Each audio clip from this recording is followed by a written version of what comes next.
Tropical Cyclone Alfred isn't done with southeast Queensland or northern New South Wales just yet. This system continues to drop torrential rain over several parts of this region, and it means that many people have had a sleepless night here on the Gold Coast, in Brisbane, further north to the Sunshine Coast, and of course in northern New South Wales as well. Just as we go to air, there are a number of major flood warnings for flash flooding, potentially life-threatening flash flooding as well. So that's really concerning here in Queensland, especially in southeast Queensland, because people are just waking up. They've been trying to get some sleep overnight, waking up very early to find out that some people are being told to move to higher ground and to secure their possessions.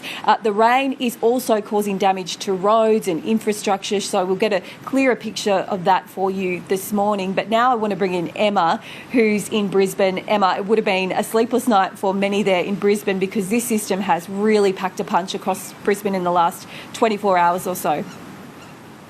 Yeah, it certainly has. Well, I've got a few spots of rain now, but this is the clearest it's been in about 24 hours.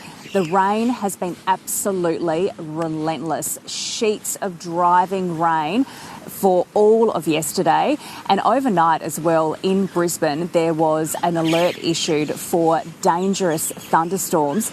That was lifted a few hours later, but now we have an alert for that on the Sunshine Coast. So that's for very dangerous thunderstorms. So people there are being told, take shelter inside a strong building, close your doors and windows, move your car under cover out of, so nowhere near a tree.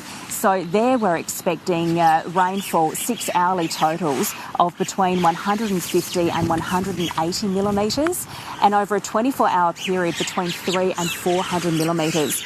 Now at Yandina on the Sunshine Coast, they had 71 millimetres in just 1 hour in the early hours of this morning.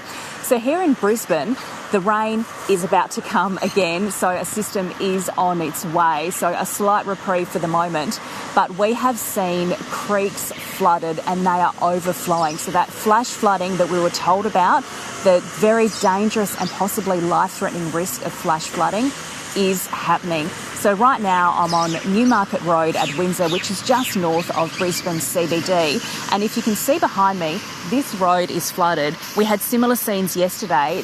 Those floodwaters have not receded. On my right, so a little bit further south, I've got the Enoggera Creek. And a lot of homes there were flooded in the 2022 floods. And a lot of those residents, they were preparing to evacuate yesterday because they could see that creek rising. We have just seen, parks turned into rivers. You wouldn't recognise a lot of them.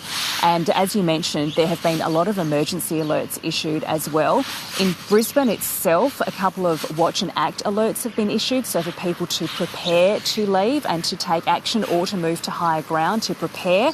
But certainly we've seen other emergency warnings issued as well. In Brisbane itself, 250 millimetres more than of rain has fallen since 9 a.m. yesterday, and I can tell you a fair chunk of that was overnight as well, with that system that moved through, and more is now on its way.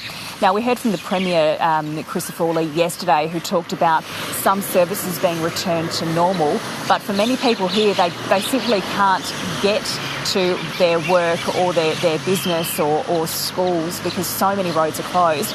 We've had, at one stage, there were more than 800 traffic road alerts issued. At the moment, that sits just over 600. Now, not all of them are for flooding, but certainly a lot of them are.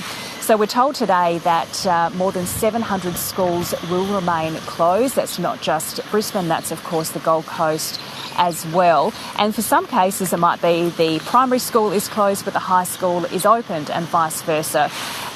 We've also got traffic lights out along many areas. Now, supermarkets have reopened, but we're seeing, because they were closed for a couple of days, things like milk and bread are being sold out across many areas. Buses are going to be returning to normal where possible, if they can certainly get through some of these roads, but that will be at a reduced timetable, like a Sunday timetable. So we will be getting an update from the Bureau and also from the Premier a bit later. But certainly Tropical Cyclone Alfred and the complex system that surrounds it is absolutely not over yet. No, not at all. James and Emma, I might just update you on some of those major flood warnings we're seeing overnight in the last few hours. That's the Bremer River and Worrell Creek, as well as the Laidley Creek. So those systems were already quite saturated. There's a number of other moderate flood warnings. We'll try and bring you as many updates as we can throughout the program. And of course, the major challenge for workers and authorities this morning as well is restoring power. About 230,000 properties across southeast Queensland still without power.